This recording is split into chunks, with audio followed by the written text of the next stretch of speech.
How were your kids during it all? And did they see you guys become friends? Was that...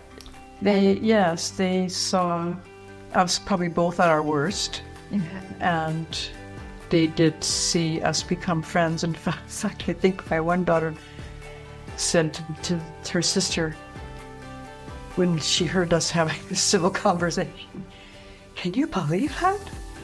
Like, listen, they're actually having a civil conversation."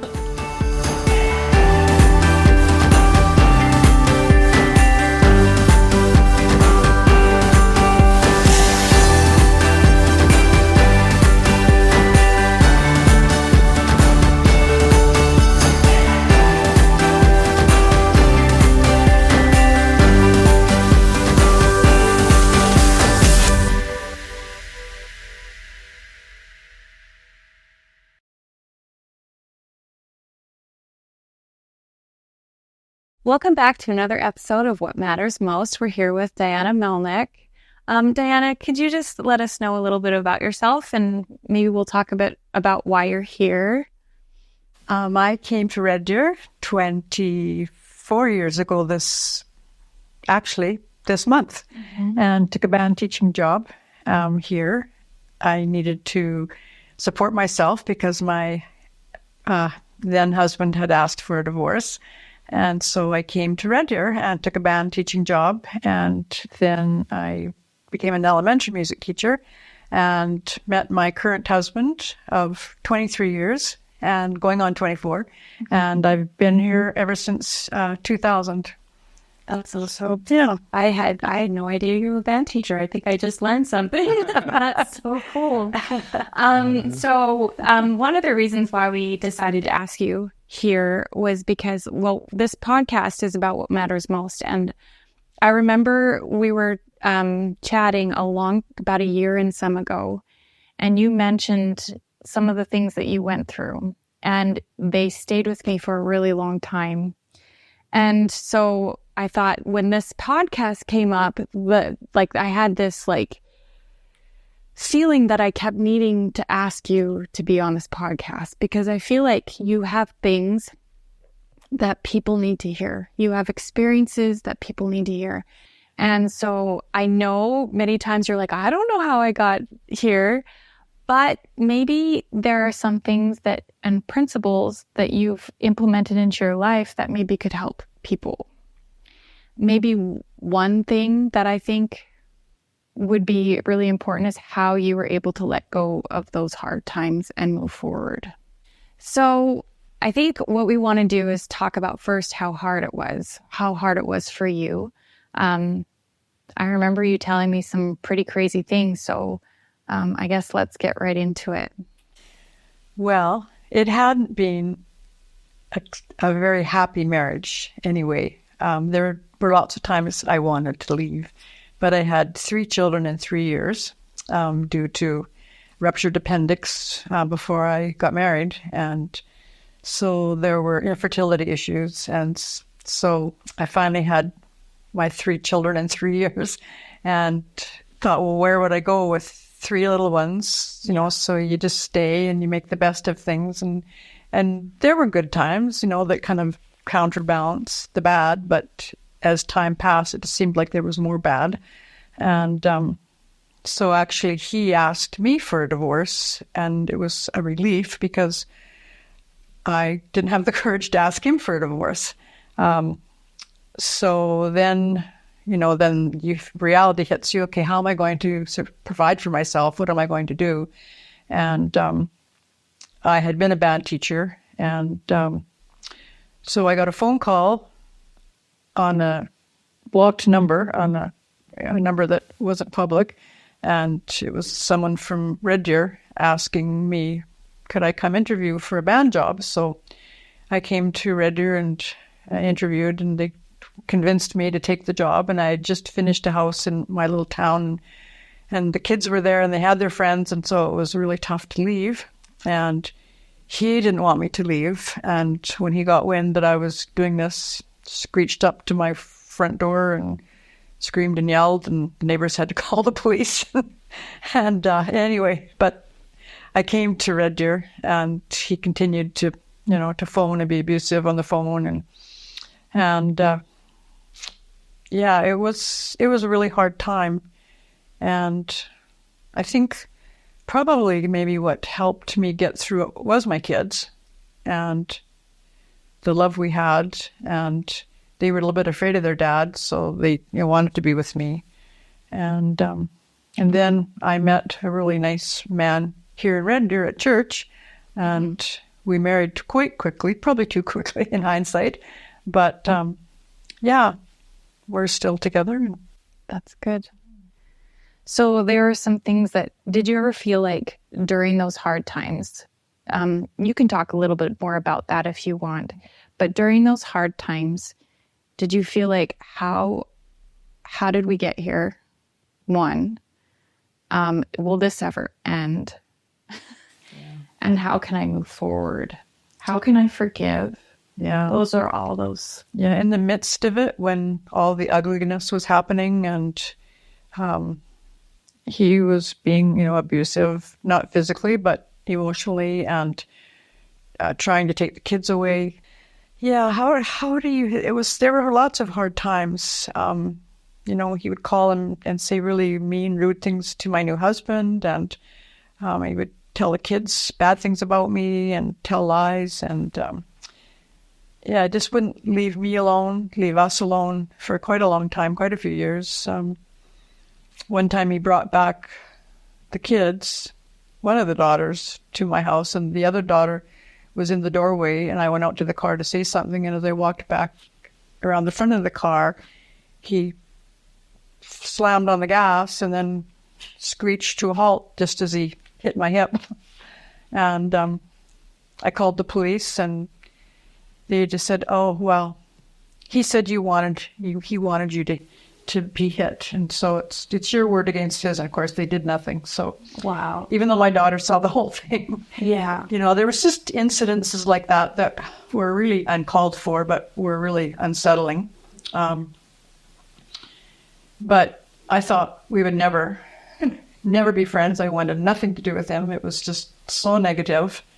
And yeah, I thought we would never be in a place where I would want to talk to him and that we could possibly be friends. Mm-hmm. But somehow we got there. Yeah. And I don't know how, really. You did mention there was actually kind of a turning point. I think there was, I guess the turning point would be, and this was probably at least 8 years in to the divorce and into my new marriage. And I had serious surgery and was home recovering. And I wasn't taking his calls, and the phone rang, and I didn't check the caller ID. And I answered the phone, and it was him.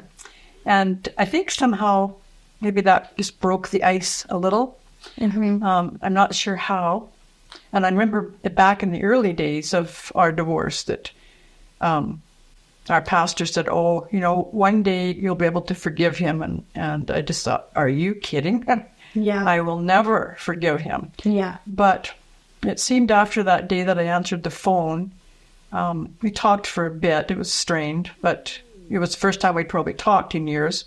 And I don't know, just maybe from there, maybe both of us softened a bit. I think maybe I had always tried to, I'd make soup and send with the kids and homemade buns when they go be with their dad. Mm-hmm. And I tried to be kind and do those things and not be bitter. But I think he was really bitter, and I think he was upset with himself for the choices he made. I think in the end he had regrets that he wasn't still with me and the children. And and I couldn't change that. I mean, that was his choice. He made it. Mm-hmm. But I think enough time had passed that perhaps he saw that I was happily married and I wasn't crazy. Yeah. And I had a new husband who was content with me, and my kids were happy. And so perhaps that helped soften him a bit. It just seemed like after that, he would call once in a while, and then he would call more frequently. And he's passed away now, it'll be 2 years this July. But I think in the end, he, the last few years, he would call often about decisions he was making and always call. We'd always talk about the kids and where they were at and what they needed and what they were doing. And he was much more hands-on with our children then than he was when they were young. Yeah. And so, yeah. You think time healed? I think time and distance between away from the garbage and the nastiness, I think, because, you can only be nasty so long. I mean, maybe people can carry it on, but he didn't, and I never really went there. Of course it takes two, but I just didn't want to have anything to do with them because it was so hurtful how he acted. But, as time passed, it was a little bit safer to, you have to feel safe, I guess, to be vulnerable again, because you're vulnerable if you let them in again. Mm-hmm. So, yeah. So I feel like, in our instances, like we've all been through divorce here, but I feel like one of the key things that I've learned is that forgiveness has to happen with boundaries. Oh, for sure. Like, yeah. I think I was listening to Brene Brown. Oh, yeah. One night, and I was 5 years into being a single mom. And she talked about kindness is not kindness without boundaries. And compassion is not compassion without boundaries. And it was just that, light bulb moment that I realized, okay, letting somebody walk all over you and do whatever they please so you can keep the peace is not being kind. Yeah. What? And so I just okay. So that's how I learned that, this is how I'm going to move forward. Do you feel like that you maybe subconsciously or didn't intend, but as you set boundaries, that was how you progressed? I think I consciously set boundaries. Okay. I think with him, there had to be boundaries, or he would push the boundaries. Mm-hmm. And so there had to be boundaries to a certain degree where I would have to, first of all, I think you have to respect yourself and have those boundaries to protect yourself. But I think respecting yourself and not being a pushover or a doormat. And, that's right. And just saying, this, I can let you in this far into my life again, but with boundaries. That, you're not going to take advantage of my kindness or the kids. Make wedges between them and yourself and I. Yeah. And so I think it's possible to forgive and to be, a friend again, but for sure with boundaries. Yeah. And depending who you're dealing with, but certain people you have to have boundaries with. Yeah. They'll take advantage of you. That's right. And depending who you are too, if you're too easy or soft or kind, then you could easily be taken advantage of. Totally. I think I've learned that the hard way on many occasions, but I'm glad I've learned it. Yeah. And I think I keep learning it. I don't think you suddenly, I'm going to do it. I think it's a process. Yeah, I think so too. Yeah, especially with people who were once really close to you. Yeah. Yeah. I don't know. I think that's the hardest part is when someone is when you come back out of a marriage, right? It is somebody that you are close to, or obviously at some point there's you loved each other enough to get married, but it comes to a certain point where it gets bad enough that you need to have a divorce, or you separate, and then it changes, right? And that person is wow, it's different. This is a different person. It's well, how do I navigate this? How do I deal with that? Mm-hmm. Because it's not just you're navigating through it of this is just a person, and you have to sometimes you're dealing with the emotions attached with that, because there's this grief that goes along with it. Oh, for sure. Just because this person is no, that you're there's hurt. There's hurt on both ends, right? Mm-hmm. Just because you're tearing it apart. It doesn't just happen without some pain, and then there's anger, and and everybody deals with it differently, and then you you know, like you have like the outbursts of emotions and whatever, and that hurts too. And so there's all these things that just, and it's like everything just spilled over. And here you are. Now you got to pick up the pieces or some way, like, because whether you move on together or whether you move on separate, there's still reconciliation that has to happen. Yeah. At some point. And so you have to like deal with that. Yeah. And I think I like how you guys are talking about time. I think that's the biggest thing. Distance helps too. Yeah. But when I was thinking as you were talking, like I've dealt with it on like kind of two perspectives. My parents divorced when I was younger, and then I went through divorce myself. As I watched my parents go through a divorce, I feel like I was, you know, I was sort of witnessing that, like, how is this ever going to, like, you know, get to the point where they like resolve, just like really, you know, bitter towards one another. I remember at my college graduation, they wouldn't sit at the same table, and I had to, like, you know, tell the organizer, like, I can't have my parents sit at the same table because it's not like it's not cohesive to, or it's not conducive to that, you know, and so you like, you have to have like this, like, you know, it's really hard as a child to deal with that. But as I've seen them move through the years, it gives me hope. Going through my own divorce, like, you know, like that there's actually, because like we actually had a family event this weekend, and my parents, they're both getting married. They're chatting with their new spouse, like with their spouses, like, just like friends, and there's, you know, it's just no problems, and it's like, wow. How did So they get there's to that point? huge contrast, like, you know, like what 20 years ago or whatever, like 20 some years ago. I can't even like remember how time is really odd, right? Yeah. But yeah, it takes that time. But but now it's like it's amazing how sometimes you can bridge that. I mean, if you let it. Yeah. Right. Like, I mean, I think there's those that don't. Yeah. Oh yeah. There's those that don't. I had someone tell me that getting a divorce was like a death. It is. Only the person didn't die. They're still in your life, causing you whatever they're causing, what they used to cause, right? They're still there. Yeah. And I think for people who are getting a divorce, at first I didn't think of it was like a death. I just know I was hurting. Yeah. And on some levels I was relieved, but I think you go through the stages of grief. You know, you're angry and you're hurt and you're in denial and there's all these different things you go through. And I think that's why time is so important, because you do have to process all these different feelings, and it takes time to go through all that, for sure. It takes time to go through that. I love that, because it does. Yeah.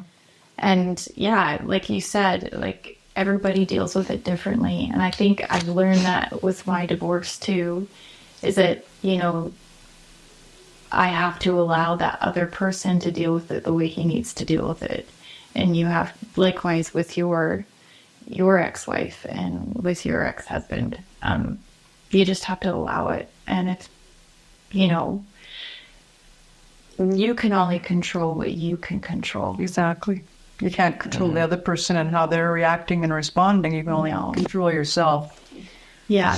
Yeah, because you mentioned the boundaries and the way that, you know, they might react to that differently, and but you can't let that stop you from the, you know, sticking to your decisions and being able to forgive at your level, right? Because it's like, no, well, this is what I'm comfortable with, you know. But it's I think so important to keep that perspective of time, because it's like, if you're just like focused on the here and now, those reactions are going to be like, oh no, it's not working. Like, why can't this like actually like work out?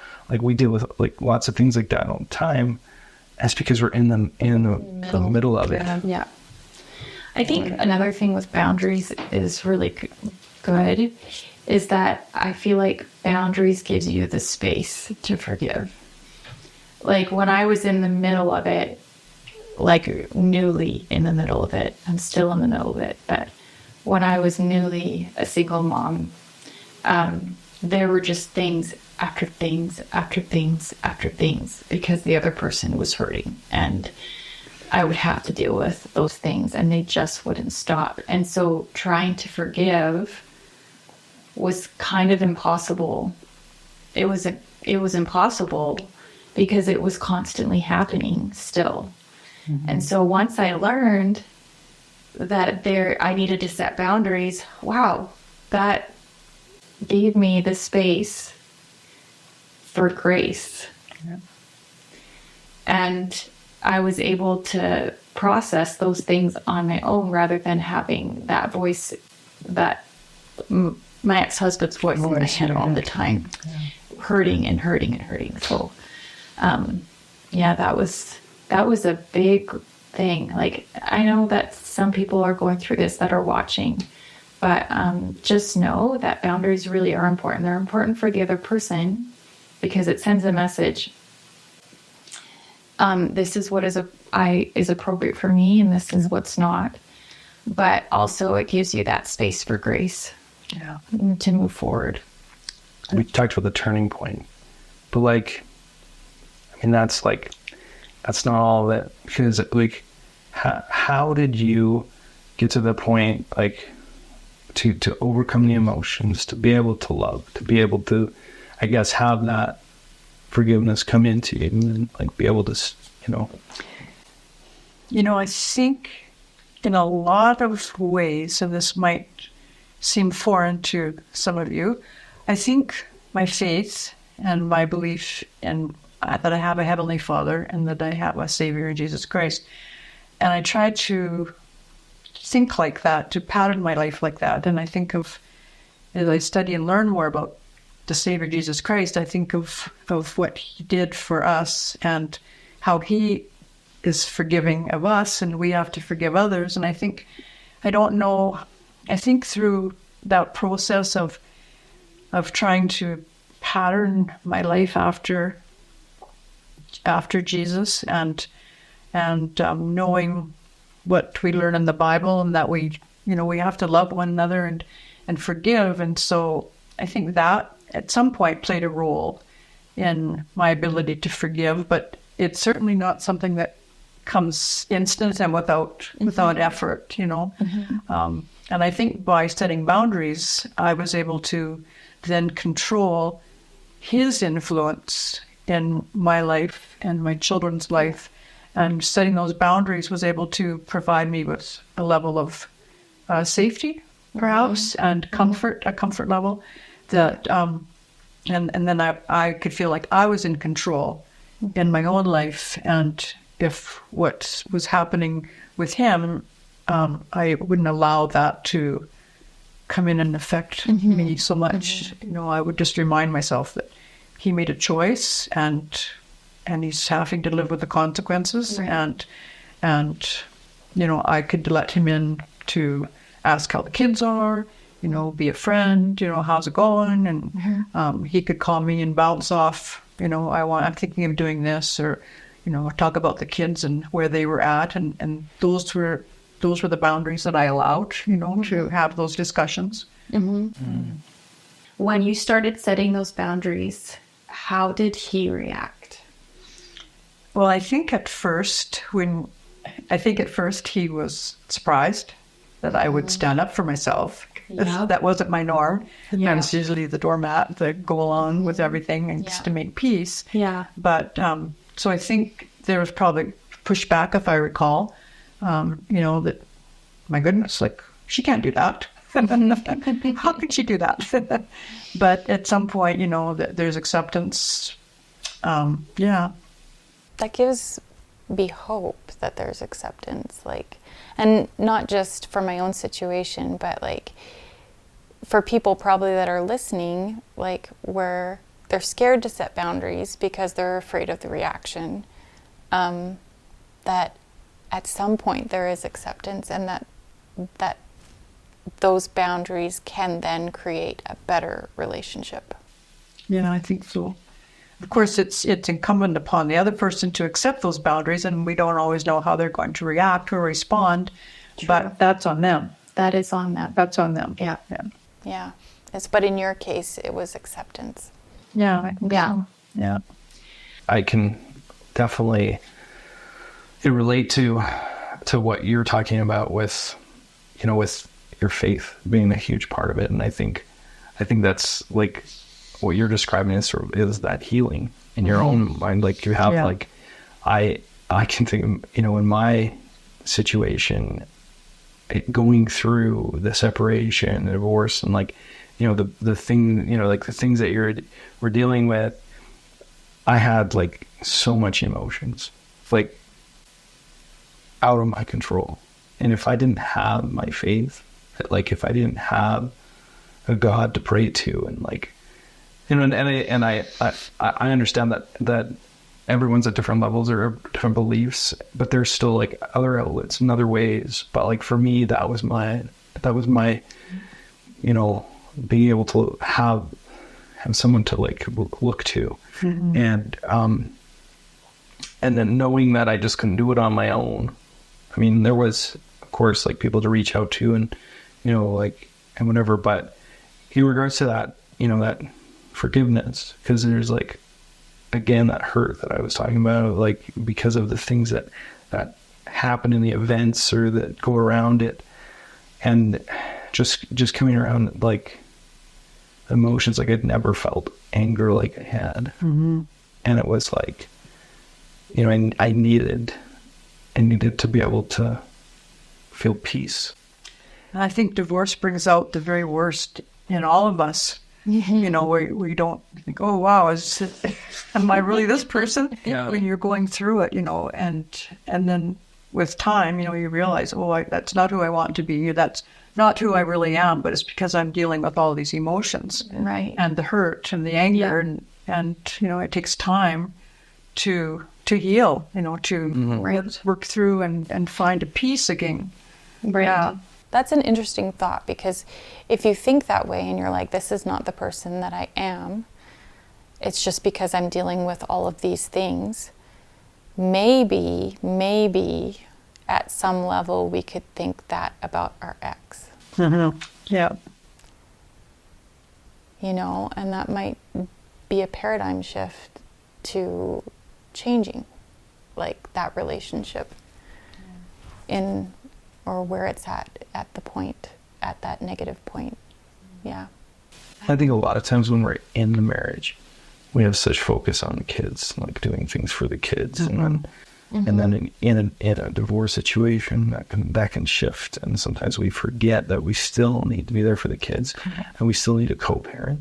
And so it's like, if you had that same attitude, like, can we just be civil for the kids? Can we just maybe we still have these emotions, but can we just do it for like a few hours while we're there for our kids' recital or whatever we're there for, right? Like, just be there for that. And then, and then we, like, I've done it. I've had to like do that. And then, oh man, and you come home and it's a release, and you're just like, man, it was really hard, but you do it for the kids. Same as in the marriage, right? Yeah. It's really important. I think kids are the victims. They are. Yeah, they are. And they never asked for it. And sometimes they take on a lot that we don't realize. And they don't rarely understand what Really understand. our adult issues were. Yeah. And they often blame themselves. That's right. Gee, Mom doesn't love Dad anymore. Could she still love me? Dad doesn't love Mom anymore. Like, where does that leave me? Right. Or like, Dad left or Mom left, will the other parent leave too? Those are heartbreaking thoughts that kids go through. And so to really like focus on the kids, and realize that, this was not their fault. We need to make sure that they know that. I think that can be a unifying purpose in divorce, if both parents are willing to focus on that. But it's not always the case. But again, we can only control what we can control. And if you focus on your children and swallow some of the infuriating unfairness and try and be there, that will always benefit the children. Yeah. I think if you, yeah, like you're just like infuriating in fairness.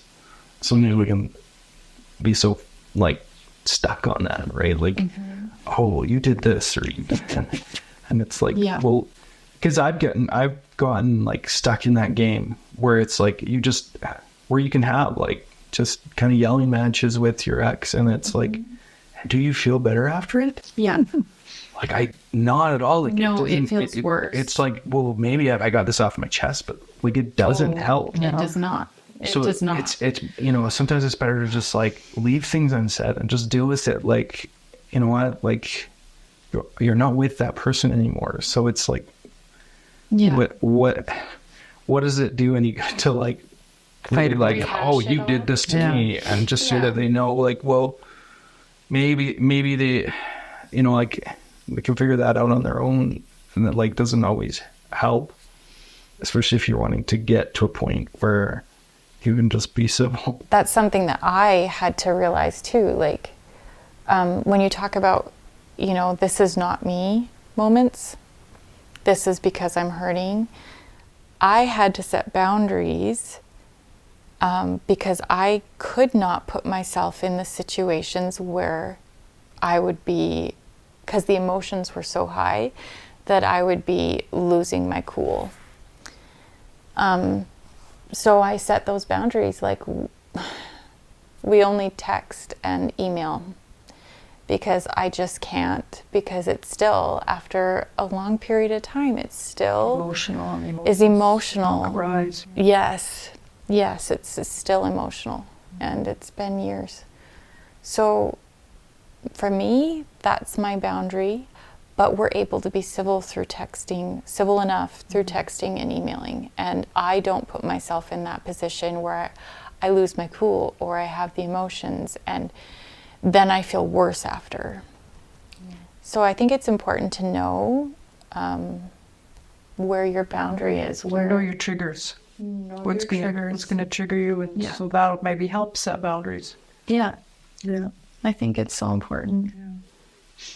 Yeah, I think for me too, it's like sometimes I dealt with it as like, this is like more of a business conversation. Yeah. It's like, it's a business conversation. We're talking about the kids. Keep the emotion out of it, right? Emotions are out. Yeah. That's what they actually tell you to do. Yeah. We're talking business. This is a business relationship. Yeah. We're co-parenting. Yeah. So then it just remains a little short. Yeah. You don't have to like, because it just avoids any of that little extra things you might say that might like get the other person upset, or just like, not that it doesn't happen. Sometimes it, it can unavoidably get things that happen that way, but like, if you again focus on what you can control in your situation, I think helps. How were your kids during it all? And did they see you guys become friends? Was that... They saw us probably both at our worst, and they did see us become friends. In fact, I think my one daughter said to her sister, when she heard us having a civil conversation, "Can you believe that? Like, listen, they're actually having a civil conversation." They're actually talking to each other. What? They were so shocked, Yeah. But I know, like, now they're adults and they have their own children. Yeah. And my son has gone through a divorce, and it broke his heart. And my daughter is married, and like, when you live with someone, you're annoyed. And 50% of the time, I don't know. Anyway, she, because of my divorce, and her husband's family his parents were divorced, they are really consciously trying to work things out all the times, because they don't want to do that to their children. No. But I really think that my children came out well adjusted. And I remember one of my kids saying to me, their friends' parents one of their friends' parents were getting a divorce, and the mom was going into the city to go to a nightclub or go to a bar or something. And one of my kids said to me, "Mom, is that what you're going to do now? Like, are you going to go play the single scene and go to town and go?"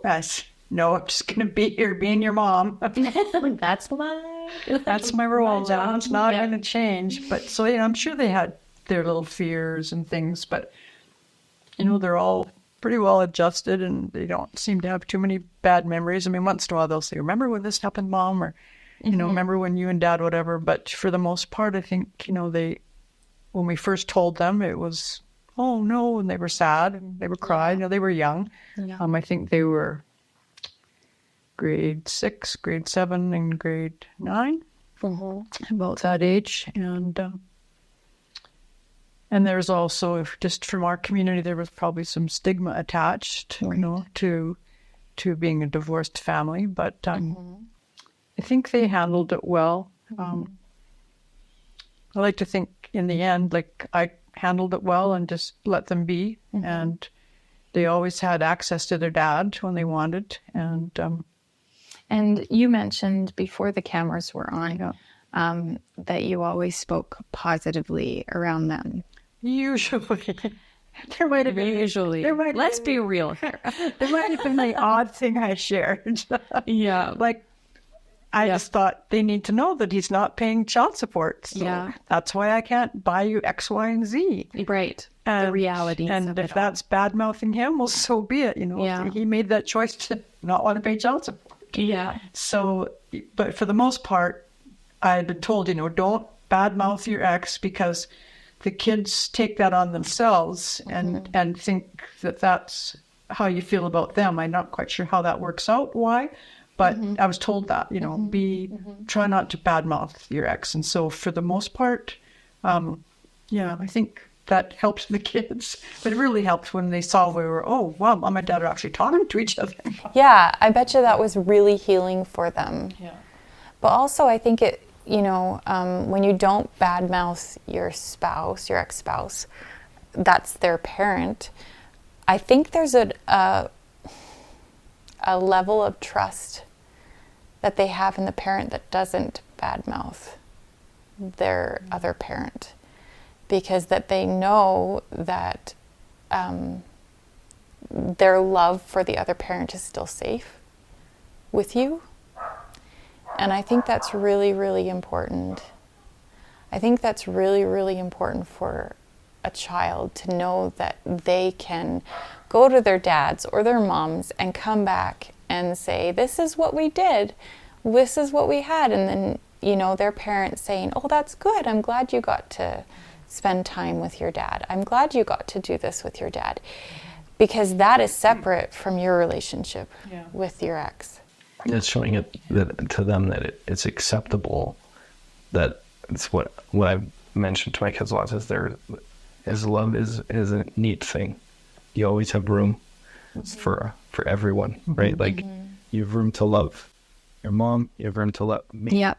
And I don't care that, like, and my love's not going to change because yes, I want you to love your mom. Yes. I want you to have that time, just like you do with your kids and stuff. And that's like, it's important. Yes. For them to recognize that. Yes. Not feel like they're that they're hurting you by loving the other. That's right. It's kind of, I think that's important because otherwise they get torn. Oh, and then they don't open up to you. Yeah.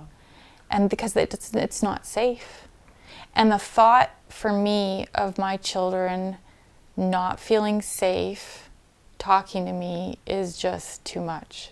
I want them to be like, oh, we did this at Dad's. And sometimes I ask too many questions, like, hey, what'd you do? Da-da-da, Mom. It's not because I'm prying, it's because I just want that communication line open and let them know that it's okay. Yeah. It's okay. You can have fun with your dad. You can love your dad. He's your dad. Just so, I'm glad that you said that you did that with your kids. And again, I'm not perfect either. I'm not standing on a pedestal. But it's an effort that I constantly strive for, is to always, keep that relationship separate and help them feel safe. Yes, it's not easy. Sometimes, you want to let them know how bad you were hurt or what rotten thing they did, or there's some times where you're like, okay, you have to say that this behavior was not okay. Because you're teaching your children correct behavior. Yeah, that's true. Yeah. So there's times where I've said that this behavior is not okay. And I hope that when you have a spouse someday, that you never Yeah. act like that or talk like that or whatever, that you treat your spouse with respect, you treat your children with respect, like, and make sure that you teach correct behavior. So I have another question as far as, because you mentioned, like it's hard because you're telling the kids, okay, well, I need to tell them, dad's not paying child support because of, this is what, and these are the repercussions of that. It makes me think about, because we're trying to forgive, we're trying to be, good in that way, but it's a battle. It's an uphill battle because we're in the thick of it and we're always doing the things. We're always getting thrown another curveball or whatever, so like, I guess for me, it's like, I'm thinking about all the things like you're getting up that hill, but then it's like another boulder comes down. You're like, because something else, because you're in it, right? Yeah. And so something else is like, oh, now I'm like, push down again and whatever. And so my question is like, just for your experience, how did you get over those hurdles every time? Like I'm guessing that there were, as you went through it to get well, I would still be angry, upset. This isn't fair. Yeah. He makes a lot of money, but he's able to show he doesn't make hardly any money. And so and I don't know, I guess it's like anything in life. I guess you just have to put one foot in front of the other. Yeah. And just keep going and I guess have faith in every footstep and just, that somehow you'll be taken care of. My family, my parents were great help and they were there and supported my kids and were helpful. And so, yeah, they're, along the way, even as the kids were older, there were still things that would happen because of they're getting married. And then there were those issues and disagreements between the ex and the new wife and me. And, there was, I guess it never ends until they end. Yeah. And now he's gone and it's, it's what was. So, but yeah, I don't know how you just keep going and hope for better days ahead. Yeah. Yeah. Did you feel like it improved over time? Like, for sure. Yeah. Because a lot of those things resolved themselves too. Yeah. The longer I taught, then I had a better income and then I was able to cope financially better without needing as much help. And so then I could say, it doesn't matter, Yeah. just keep your money. And, Yeah. there wasn't that same issue so I didn't care about the unfairness when I was not trying to put gas in the car. Yeah. it sounds like you didn't let it make you bitter. You just made the mess. I don't know that it was a conscious thought process of consciously thinking, well, I'm not going to be bitter. I just always believe that our problems and our trials can make us bitter or better. But I don't know if it was a conscious decision to be better, not bitter. But I don't. I kind of think that sometimes that's a personality trait.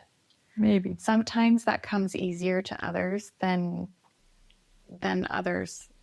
Does that make sense? Yeah, I think so too. Yes. Yeah, because I feel like, if people knew some of the things that I went through and some of the things that Drew went through and whatever, I'm sure they'd be like, oh, that's so unfair. How are you happy? How are you still smiling? How are you still smiling? And I think a lot of it is just being grateful for where you are, being grateful for the everyday. I have my kids. I have time that I can spend with them. I have, when I divorced, I lived in this tiny little apartment and he lived in this beautiful house, and that could have been unfair. But you know what?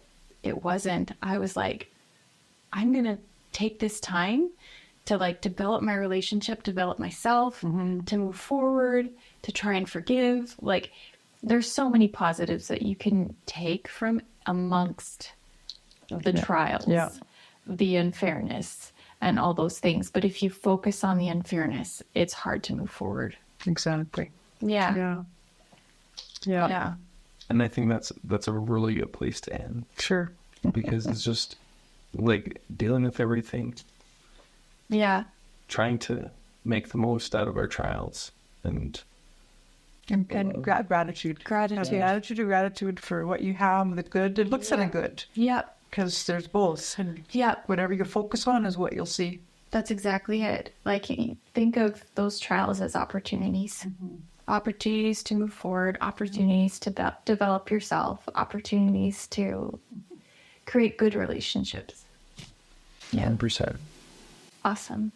So yeah, so if anybody does want to reach out, talk about experiences that might have connected with them, would that be okay for them to reach They out to could you? Or, reach out to me on Messenger, yeah, through Facebook, right? Yep. yeah, Yeah. Yeah.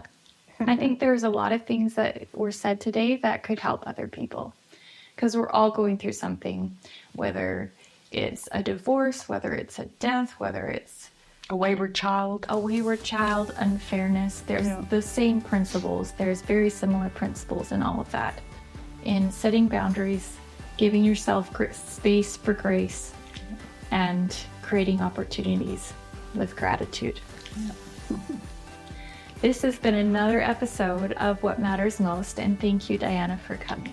Thank you for having me. Awesome.